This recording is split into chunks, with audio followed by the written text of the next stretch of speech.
அமெரிக்க அதிபருக்கான தேர்தல் போட்டியிலிருந்து அதிபர் ஜோ பைடன் வந்து விலகி இருக்காரு. விலகினது மட்டும் இல்லாம தன்னுடைய ஆதரவை வந்து துணை அதிபராக இருக்கக்கூடிய கமலா ஹாரிஸுக்கு வழங்கியிருக்காரு. கமலா ஹாரிஸ் வந்து இந்திய வம்சாவளியை சேர்ந்தவங்க.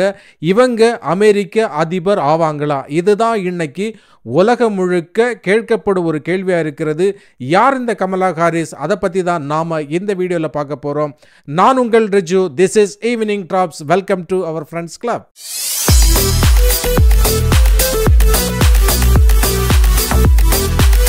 1964ல அமெரிக்கா கலிஃபோர்னியாவில் ஓக்லாண்டில், அதாவது வந்து இந்திய தாய்க்கும் ஜமைக்கா தந்தைக்கும் அமெரிக்காவில் பிறந்தவங்க தான் இந்த கமலா ஹாரிஸ்.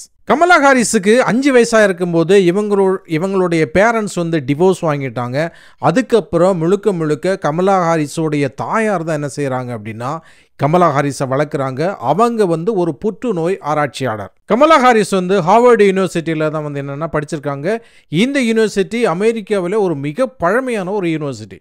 2010 கலிஃபோர்னியாவுடைய அட்டர்னி ஜெனரலாக வந்து வர்றாங்க. அதுக்கப்புறம் வந்து 2016 வந்து அந்த மாகாணத்தில் இருந்து அமெரிக்க செனட்டராக வந்து தேர்ந்தெடுக்கப்படுறாங்க. 2020 தான் ஜனநாயக கட்சி அதிபர் வேட்பாளராக தன்னை பரிந்துரைக்க வேண்டும் அப்படின்னு சொல்லிட்டு போட்டியிட்டுட்டு ஃபர்ஸ்ட்லேயே வந்து இவங்க என்ன செய்துட்டாங்கன்னா வந்து வெளியேறிட்டாங்க. ஆனாலும் அதிபர் வேட்பாளராக பரிந்துரைக்கப்பட்ட ஜோ பைடன் என்ன செய்தாங்கன்னா இவங்களை கமலா ஹாரிஸை வந்து துணை வேட்பாளராக அறிவிச்சாங்க. அவங்கள வந்து துணை வேட்பாளர் அறிவிச்சோன்னு வந்து பைடன் என்ன சொன்னாங்க அப்படின்னா இவங்க கமலா ஹாரிஸ் வந்து ரொம்ப தைரியசாலி, ரொம்ப அனுபவசாலி, அதே மாதிரி வந்து விஷயங்களை தாங்கி கொள்ளக்கூடிய அளவுக்கு வந்து ரொம்ப மன தைரியம் மிக்கவங்க அப்படின்னு சொல்லியிருந்தார். கமலா ஹாரிஸ் வந்து துணை அதிபராக இருக்கும்போது என்னென்ன விஷயங்கள் செய்தாங்க, உண்மையிலே அவங்க சாதனைகள் செய்திருக்காங்களா, அந்த சாதனைகள் வந்து இவங்களுக்கு அதிபர் பதவியில் அந்த வேட்பாளராக நிற்கும் போது வந்து கை கொடுக்குமா அப்படின்னு கேட்டாச்சுன்னா இவங்க ஒரு சில விஷயங்கள் செய்திருக்காங்க. இருந்தாலும் மக்கள் மத்தியில் கிட்டத்தட்ட வந்து ஒரு 37% பேர் தான் என்ன செய்கிறாங்க அப்படின்னா கமலா ஹாரிஸை வந்து ஆதரிக்கிறாங்க. ஒரு 52-53% பேருக்கு மேலே கமலா ஹாரிஸோடைய செயல்பாடுகள் வந்து அவ்வளோ சரியாக இருந்ததில்லை அப்படின்னு சொல்லிட்டு ஒரு வாக்கெடுப்பில் வந்து சொல்லியிருக்காங்க, ஒரு கருத்து கணிப்பில் சொல்லியிருக்காங்க.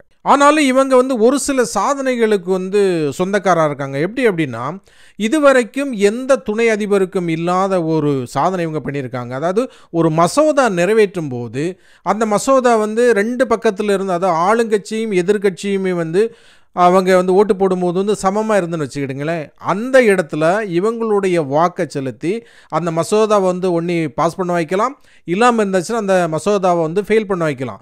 அந்த வகையில் இவங்க வந்து 32 வாட்டி ஓட்டை போட்டு 32 மசோதாக்களை வந்து பாஸ் பண்ண வச்சுருக்காங்க. இதுவரைக்கும் எந்த துணை அதிபரும் இந்த மாதிரி வந்து செய்ததில்லை. இது வந்து ஒரு சாதனை அப்படின்னு சொல்கிறாங்க கமலா ஹாரிஸுக்கு. இந்த நிலையில் தான் ஜோ பைடன் வந்து என்ன செய்திருக்கார் அப்படின்னா அதிபர் வேட்பாளர் அந்த போட்டியிலேருந்து விலகி இருக்காரு. உண்மையிலே ஜோ பைடன் தான் வந்து மறுபடியும் அதிபர் வேட்பாளராக நிற்பார் அப்படின்னு எதிர்பார்க்கப்பட்ட வேளையில் தான் என்ன செய்துட்டாங்க அப்படின்னா அவரால் வந்து நான் இன்னும் இருக்கலை, இந்த தேச நலனுக்கும் என்னுடைய கட்சிக்கும் வந்து அது சரியாக இருக்காது அப்படின்னு சொல்லிட்டு வந்து அவர் என்ன பண்ணியிருக்காரு அப்படின்னா விலகி இருக்காரு. இதுக்கு முன்னாடி என்னென்னா ஜோ பைடன் விலகிறதுக்கு வந்து முக்கியமாக காரணம் இருந்தது அவருடைய வயசான அந்த ஒரு இதுதான் சொல்கிறாங்க. என்னென்னா இவருக்கு வந்து 81 வயசுக்கு மேலே ஆகுது. அவர் கொஞ்சம் தடுமாற ஆரம்பிச்சிட்டாரு. நிறைய விஷயங்கள் வந்து மறந்து போகிறாரு.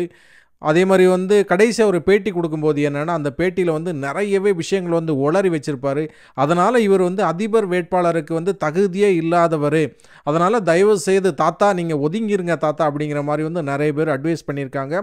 ஹாலிவுட்டில் இருக்கக்கூடிய பெரிய பெரிய செலிப்ரிட்டிஸ் கூட என்ன செய்திருக்காங்க அப்படின்னா ஐயாப்பா வேணாப்பா நீ ஒதுங்கிருப்பா, உனக்கு வந்து அதுக்குள்ள நாட்கள்லாம் முடிஞ்சு போச்சு, நீ இனிமேல் என்ன செய், நாட்கள்லாம் முடிஞ்சு போச்சு, நீ இனிமேல் என்ன செய், உன்னுடைய பேர பிள்ளைகளோட கடந்து போய் நீ என்ஜாய் பண்ணு, நல்லா வந்து வாழ்க்கையை அனுபவி, நீ எத்தனை நாள் தான் நீ இருக்க போகிற அப்படிங்கிற மாதிரிலாம் பேசியிருக்கிறதா சொல்கிறாங்க. ஸோ நிறைய இடத்துலேருந்து வரக்கூடிய ஒரு ப்ரெஷர்னால இவர் என்ன செய்துட்டார் அப்படின்னா சரி வேண்டாம், நம்ம வந்து இனிமேல் இந்த அதிபர் போட்டியில் வந்து நம்ம இருக்க வேணாம், அதை வந்து கமலா ஹாரிஸுக்கு விட்டு கொடுத்துருவோம் அப்படின்னு சொல்லிட்டு மனப்பூர்வமாக என்ன செய்திருக்காரு அப்படின்னா அவர் அதை விட்டு கொடுத்துருக்கிறாரு. அதனால் கமலா ஹாரிஸுக்கு வந்து ஜெயிக்கிறதுக்கான வாய்ப்புகள் இருக்கா இல்லையா அப்படிங்கிறது 2ஆம் பட்சமாக இருந்தாலும் ஒரு பெண், அதாவது ஹிலாரி கிளின்டன் தான் வந்து பராக் ஒபாமா கூட வந்து இந்த ஒரு போட்டி போட்டு அமெரிக்க அதிபர் ஆகிறதுக்கான நிறைய சான்சஸ் இருந்ததா சொன்னாங்க. அப்படி அவங்க ஆயிருந்தன்னா அவங்க தான் அமெரிக்காவுடைய ஃபஸ்ட்டு பெண் அதிபர் ஆகியிருப்பாங்க. ஆனால் அந்த சான்ஸ் இப்போ யாருக்கு வந்திருக்குன்னா நம்ம இந்தியா வம்சாவளியை சேர்ந்த கமலா ஹாரிஸுக்கு வந்திருக்கு. அவங்க அதிபர் ஆவாங்களா இல்லையா வரக்கூடிய நாட்களில் கண்டிப்பாக நமக்கு தெரியும். ஜோ பைடனுடைய ஆதரவை கேட்டுட்டு கமலா ஹாரிஸ் என்ன சொல்லியிருக்காங்க அப்படின்னா, நான் வந்து என்னை வந்து பெருமைப்படுத்தியிருக்காங்க, எனக்கு வந்து ரொம்ப ரொம்ப சந்தோஷமாக இருக்குது, உண்மையில் நான் இதெல்லாம் வந்து நினச்சி பார்க்கவே இல்லை, இப்படி ஒரு வாய்ப்பு வந்திருக்கு, இந்த வாய்ப்பை வந்து நம்ம நல்லபடியாக பயன்படுத்திக்கணும், நம்ம எல்லாருமே அதாவது ஜனநாயக கட்சியை சேர்ந்தவங்க எல்லாருமே சேர்ந்து டொனால்ட் ட்ரம்பை வந்து தோற்கடிக்கணும் அப்படின்னு சொல்லியிருக்காங்க. ஆனாலும் கமலா ஹாரிஸால் டொனால்ட் ட்ரம்பை ஜெயிக்க முடியுமா? ஏன்னா ஏற்கனவே டொனால்ட் ட்ரம்ப் வந்து ஒரு வாட்டி அதிபராக இருந்திருக்காரு. அது மட்டும் இல்லை, இப்போ அவரை வந்து கொலை செய்கிறதுக்கு வந்து முயற்சி பண்ணாங்க. அதுக்கப்புறம் அவருக்கு மேலே வந்து ஒரு சிம்பதி கூடியிருக்கு. சிம்பதி கூடினது மட்டும் இல்லை, நிறைய வலதுசாரியில் இருக்கிறவங்க எல்லாருமே வந்து என்ன செய்கிறாங்கன்னா டொனால்ட் ட்ரம்பை வந்து விரும்புகிறாங்க. அவர் மறுபடியும் என்ன செய்யணும், அமெரிக்க அதிபர் ஆகணும் அப்படின்னு சொல்லிட்டு நிறைய பேர் நினைக்கிறாங்க. அந்த போட்டியில் கமலா ஹாரிஸ் வெற்றி பெறுவாரா? ஒருவேளை கமலா ஹாரிஸ் வந்து டொனால்ட் ட்ரம்போட போட்டியிட்டு தோத்தா கூட இவங்க வந்து ஒரு சாதனை படைப்பாங்க. என்ன சாதனை அப்படின்னா, ஒருவேளை தோத்துட்டாங்க அப்படின்னா இவங்க தான் அடுத்த 4 வருஷத்துக்கு அமெரிக்காவுடைய செகண்ட் லேடியாக இருப்பாங்க. ஜோ பைடன் வந்து தன்னுடைய ஆதரவை வந்து கமலா ஹாரிஸுக்கு கொடுத்திருந்தாலும் அந்த ஆதரவு மட்டும் என்ன செய்திடாது, இவரை வந்து அதிபர் ஆக்காது. ஏன்னா ஏற்கனவே ஜனநாயக கட்சியில் வந்து அதிபர் வேட்பாளராக பல பேர் வந்து முயற்சி பண்ணிட்டு இருப்பாங்க. அவங்களுடைய ஆதரவையும் பெற வேணும். அதே மாதிரி ஜனநாயக கட்சியில் இருக்கக்கூடிய பெரும்பாலான மெம்பர்களுடைய ஆதரவு கிடைச்சா மட்டும்தான் இவங்களால் அதிபர் வேட்பாளருக்கே வந்து போட்டியிட முடியும். இந்த நிலையில தான் ஜனநாயக கட்சியோடைய தேசிய மாநாடு வந்து அடுத்த மாதம் ஆகஸ்டில் வந்து நடக்குது. இதில் ஏற்கனவே ஜோ பைடனுக்கு வந்து 3896 பிரதிநிதிகள், அதாவது மெம்பர்ஸ் வந்து என்ன பண்ணியிருந்தாங்கன்னா அவங்களுடைய ஆதரவு வந்து வழங்கியிருந்தாங்க. இந்த 3896 மெம்பர்ஸும் இனி யாருக்கு அவங்களுடைய ஆதரவை வழங்குறாங்களோ அவங்க தான் இந்த அதிபர் தேர்தலுக்கு வந்து ஜனநாயக கட்சி சார்பில் போட்டியிடவே முடியும். இந்த 3896 பிரதிநிதிகளுடைய ஆதரவு கமலா ஹாரிஸுக்கு கிடைக்குமா கிடைக்காதா அப்படிங்கிறது அடுத்த மாதம் நடக்க இருக்கக்கூடிய இந்த மாநாட்டில் தான் தெரிய போகுது. அதில் இன்னொரு விஷயம் என்னென்னா, குறைஞ்சபட்சம் வந்து ஒரு 300 மெம்பர்ஸோடைய ஆதரவு இருந்தால் தான் அதிபர் வேட்பாளருக்கான அந்த ஒரு போட்டியில் என்ன செய்ய முடியும்னா பங்கெடுக்க முடியும்.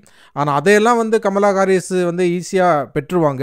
பெற்றாலும் இந்த முக்கியமான அமெரிக்க அதிபராக நிற்கக்கூடிய அளவுக்கு அவங்களுக்கு இந்த பிரதிநிதிகளுடைய ஆதரவு கிடைக்குமா? ஒருவேளை வந்து ஜனநாயக கட்சி சார்பில் அமெரிக்க அதிபருக்கான அந்த போட்டியில் வந்து 2-3 பேர் நிற்கிறாங்கன்னு வச்சுடுங்க. இவங்க ஒரு 2-3 பேர் வந்து ஒரே மாதிரியான வந்து ஓட்டு மெம்பரோட ஓட்டு வாங்கிட்டாங்க அப்படின்னா அதுக்கப்புறம் ஜனநாயக கட்சியில் இருக்கக்கூடிய தலைவர்களும் வேற ஒரு சில இந்த செயற்குழு உறுப்பினர்லாம் இருக்காங்கல்ல, இவங்க எல்லாம் வந்து என்ன செய்வாங்க அப்படின்னா யாராவது ஒரு ஆளை ஓட்டு போட்டு அவங்க தான் அதிபர் வேட்பாளர் அப்படின்னு சொல்லிட்டு தேர்ந்தெடுப்பாங்க. ஆனால் அதெல்லாம் இப்போமே வந்து நமக்கு தெரிய வராது, அதுக்கு இன்னும் நாட்கள் இருக்குது. ஏற்கனவே இந்த அதிபர் வேட்பாளர் போட்டியில் கலிஃபோர்னியாவுடைய ஆளுநர் காவின் நியூசம், போக்குவரத்து துறை செயலாளர் புட்டிகேக், பென்சில்வேனியா ஆளுநர் ஜோ ஷாபிரோலாம் இருக்காங்க. அவங்க கூட தான் இந்த கமலா ஹாரிஸ் வந்து போட்டியிடுறாங்க. இந்த மெம்பர்ஸோட அதிகமான மெம்பர்ஸோட ஓட்டு யாரு கிடைக்குதோ அவங்க தான் அதிபர் வேட்பாளர் நிற்கிறதுக்கான தகுதி அடைவாங்க. அதுவும் இன்னும் ஒரு 2 மாதத்தில் 3 மாதத்துக்குள்ளே நமக்கு தெரிஞ்சு போயிடும். ஏற்கனவே நம்ம முன்னோர்கள் எல்லாம் கனவு கண்ட மாதிரி இந்த 21ஆம் நூற்றாண்டு இந்தியாவுக்கான நூற்றாண்டாக இருந்துகிட்ருக்கு. ஏற்கனவே நம்ம இந்திய வம்சாவளியை சேர்ந்த ரிஷி சுனக் இங்கிலாந்தோடைய பிரதமராக இருந்தார். அதே மாதிரி இப்போ கமலா ஹாரிஸ் வந்து போட்டியிடுறாங்க. இவங்களும் ஜெயித்தாங்க அப்படின்னா நம்ம இந்தியாவுடைய பேரும் புகழும் எங்கே வானலாக உயரும். அவங்க மட்டும் ஜெயிச்சா போகாது, நம்ம இந்தியாவில் இருக்கக்கூடிய ஒவ்வொரு சிட்டிசனும் எல்லா விஷயத்துலையும் ஜெயிக்கணும். ஜெயிச்சு நம்ம நாடு இன்னும் பெரிய லெவலில் வரணும். அதுக்காக எல்லாரும் சேர்ந்து உழைப்போம், ஜெயிப்போம் அப்படின்னு சொல்லி இந்த வீடியோ நான் முடிச்சுக்கிறேன். இந்த வீடியோ உங்களுக்கு பிடிச்சிருக்குன்னு நம்புகிறேன். இன்னும் இதே மாதிரியான ஒரு சுவாரஸ்யமான விஷயத்தோட நாளை மாலை 5 o'clock உங்களை சந்திக்கிறேன். அது வரைக்கும் பாய் பாய், see you guys. மறக்காம நம்ம சேனலை சப்ஸ்கிரைப் பண்ணுங்க.